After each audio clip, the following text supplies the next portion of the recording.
What should we do today?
You should leave before I change my mind.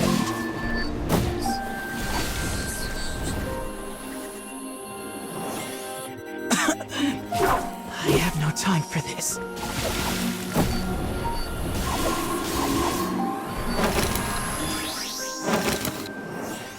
How annoying.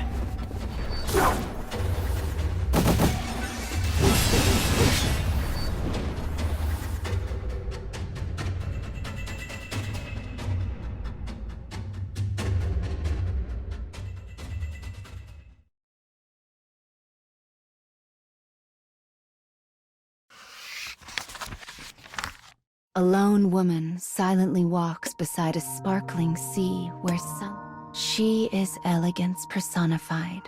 Her black swimwear giving her... This place is not her home. Rather, she has been tasked with slipping aboard a nearby ship and stealing a person's life. For this woman is an assassin.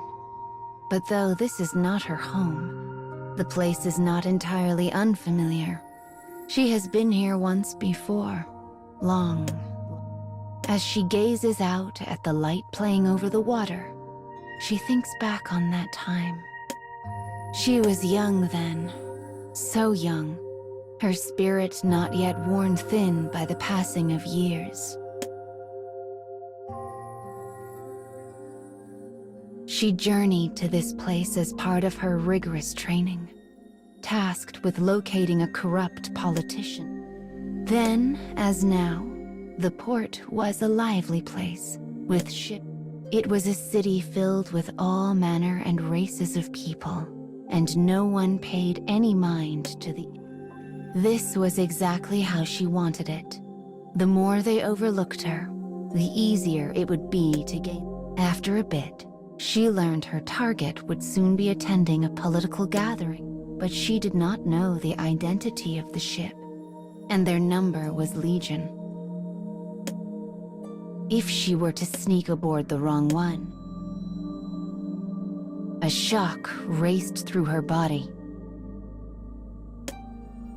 Focused as she had been on the ships, she did not notice the young boy running along the pier.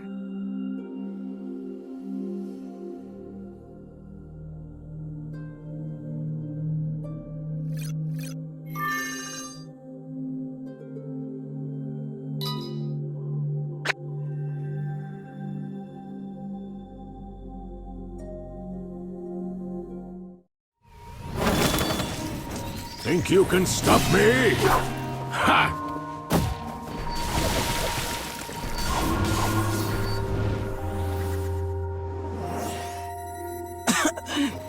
I have no time for this.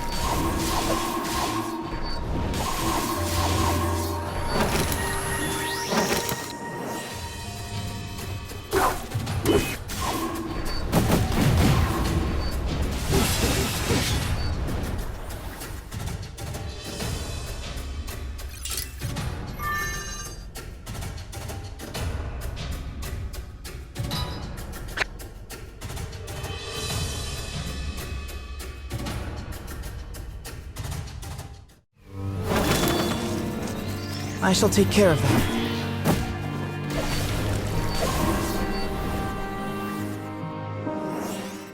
Your numbers don't mean squat. I'll cut you down.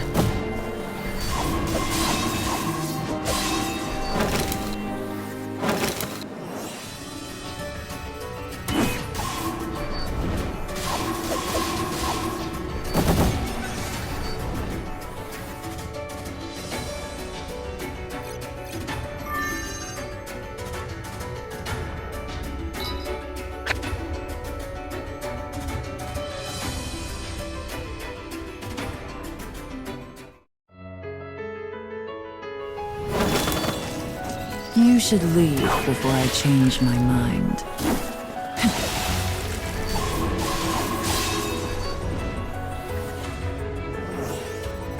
Your numbers don't mean squat.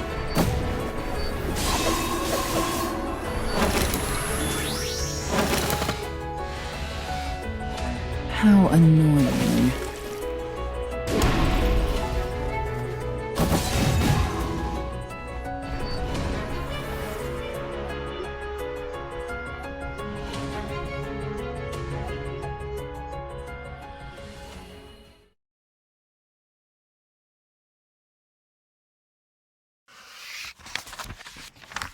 The girl on a mission collided with a young boy along the water's edge.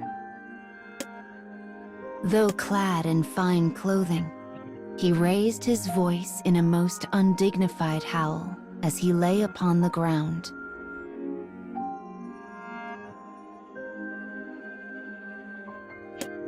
Blood trickled from an injured knee.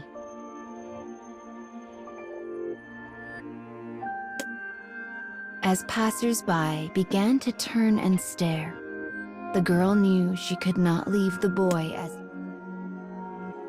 she began tending to his wound, she asked him, "Where are your parents? Can I take you to them?" But the boy's lowered head only shook back and forth. "I don't know where my father is. All I know is that he's leaving." The boy's voice hitched on the edge of a sob. As it did so, a thought came to the girl. Perhaps his father is the one I seek. If the boy was the son of a politician, it would explain. With this in mind, the girl cheerfully agreed to help him find his missing parent. His eyes glistening with tears, the boy handed her something in a wordless gesture of thanks. It was a small, scuffed figurine of a kind and dignified woman. She was the heroine of a fairy tale, told and retold in the boy's name. "She's you," said the boy as he broke out into a smile. But the girl just looked away, because she knew she did not help the boy out of kindness.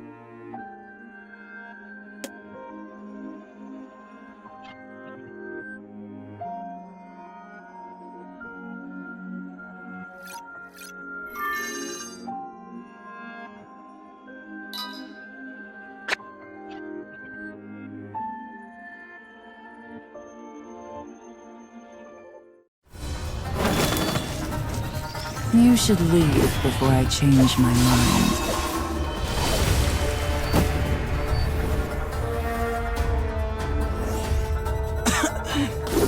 I have no time for this.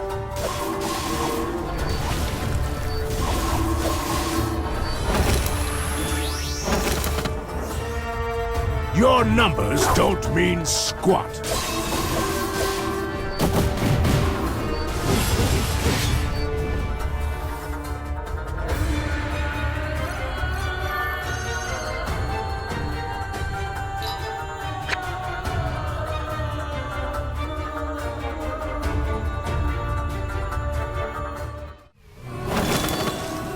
Think you can stop me?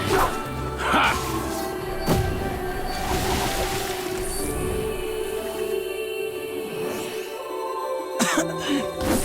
I have no time for this.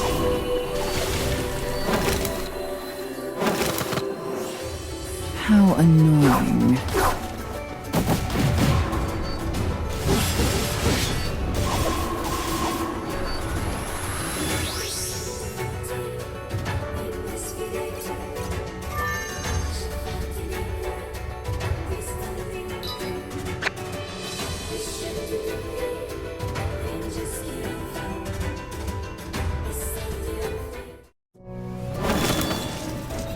I shall take care of that.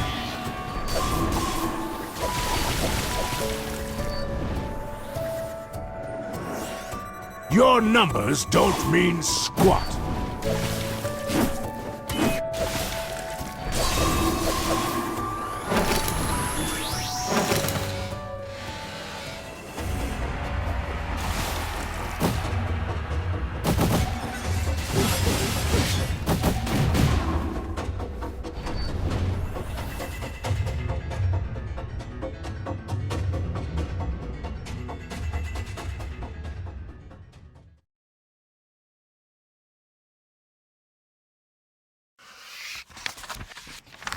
The girl needed to locate the politician's ship as soon as possible. Grasping the boy's hand, she began pulling him up the beach, hoping against her. Suddenly, his face brightened. "Father," he cried. The girl raced off after him. Turning around, the father smiled as his son leapt into his waiting arms. "There you are," he said. "You almost made me miss my meeting." The father tilted his head to mutter a word of thanks to the girl, then began carrying a sliver of a smile flickered across the girl's face before vanishing as quickly as it came. Almost as if it was never there at all. This was her ship. All that remained was to make her way aboard and learn what she could. She immediately began formulating her plan. But as her mind whirled, she noticed a woman moving silently into place behind her. The woman was familiar, for she had been sent to the port to monitor the girl and ensure the mission was a success. But they were never supposed to interact. Her appearance could only mean one thing. The woman leaned down and whispered fiercely in the girl's ear. "He means to declare war. We must act. Leave none alive."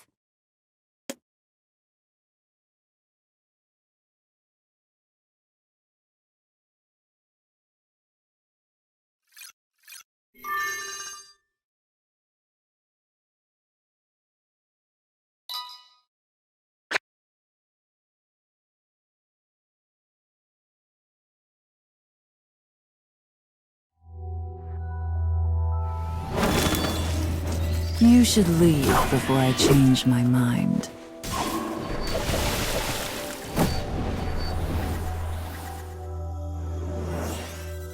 Your numbers don't mean squat.